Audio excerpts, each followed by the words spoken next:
Welcome back to ACER Explained. In this video series, I'm going through Section 3 of the ACER Practice Test Booklet. In this video, I'm going through questions 64 to 65, and I'll be identifying prerequisite knowledge that you might need, identifying reasoning skills that are used as well, and the bootcamp resources that can help with this. So in this unit, we're given some information about two-dimensional thin layer chromatography, and we're shown some figures that describe the movement of a particular mixture.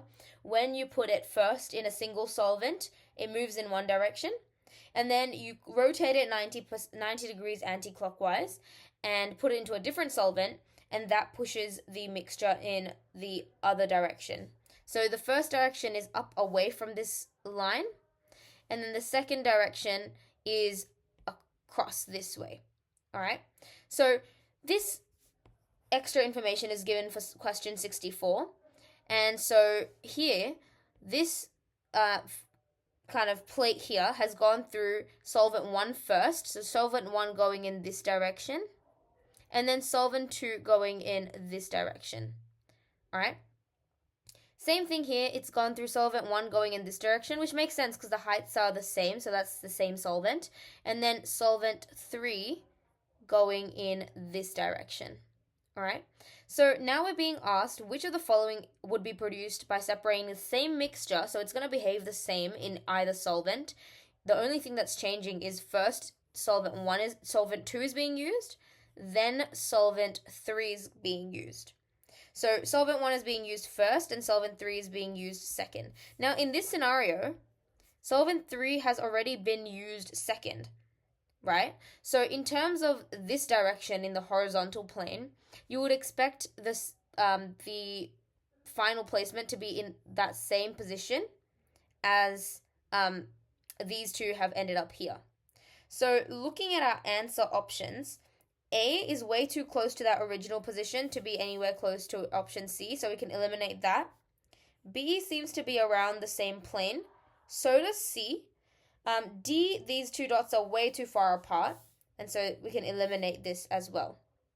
So basically the reasoning that I've used here is that solvent 3 is pushing the dye this way in this scenario, and solvent 3 is also pushing the dye this way in our scenario in question 64.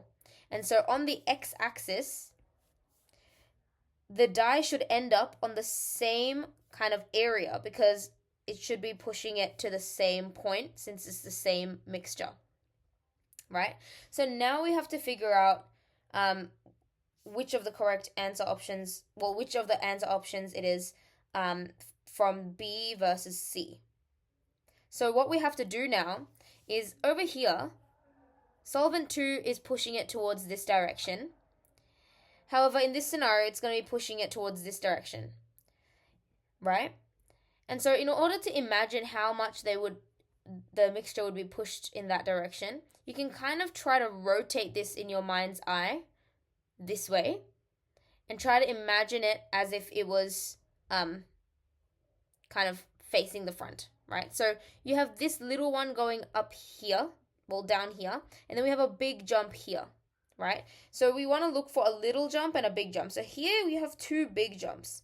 Here you have a little jump and you have a big jump. And so that's how you can say that B is the correct answer option here.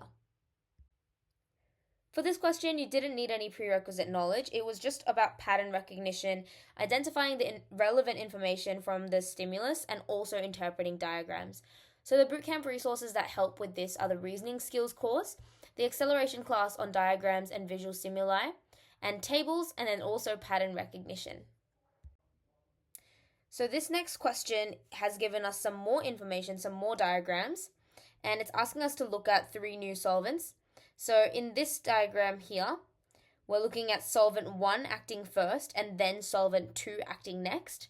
Then here we're looking at solvent 1 acting first, then solvent 3 acting next. So in this case, we have solvent 1 taking the dye up to these marks here, right? Okay, there we go. So up to these marks here. Then, so these are quite small, quite short. Then we have solvent 2 acting this way. So you rotate this, you basically rotate this square 90 degrees anti-clockwise.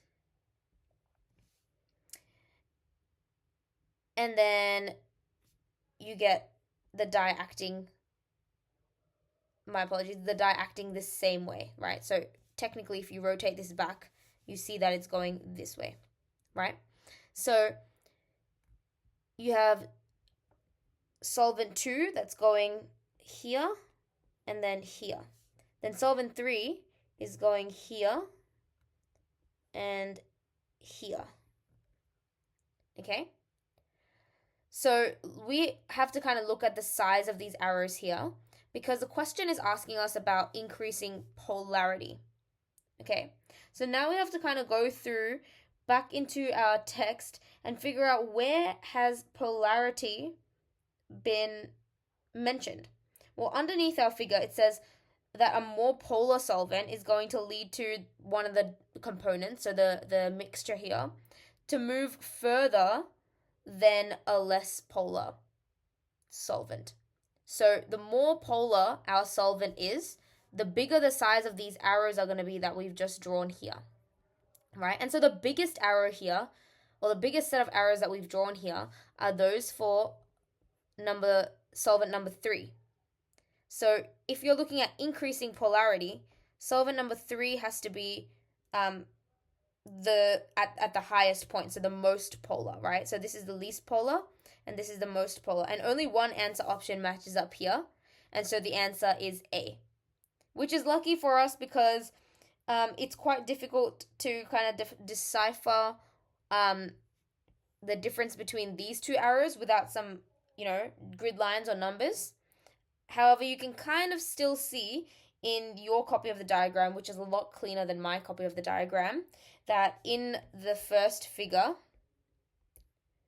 these pink dots are lying more on the x-axis than on the y-axis. So you can still kind of tell that 2 has bigger arrows than 1, and so there's higher polarity in number 2. And so that follows the order that's shown in option A. Again, there were no previous kind of knowledge required, and the reasoning skills used in the bootcamp resources are the same exact ones as the previous question. And that's all for Unit 20. Please like, share, and subscribe for more GAMSAT help. We really appreciate your feedback. We have our Instagram at Thank Flip GAMSAT and our podcast, Thank Flip GAMSAT Nurses Doing GAMSAT, if you want to hear more from us. All right, I'll see you in the next one.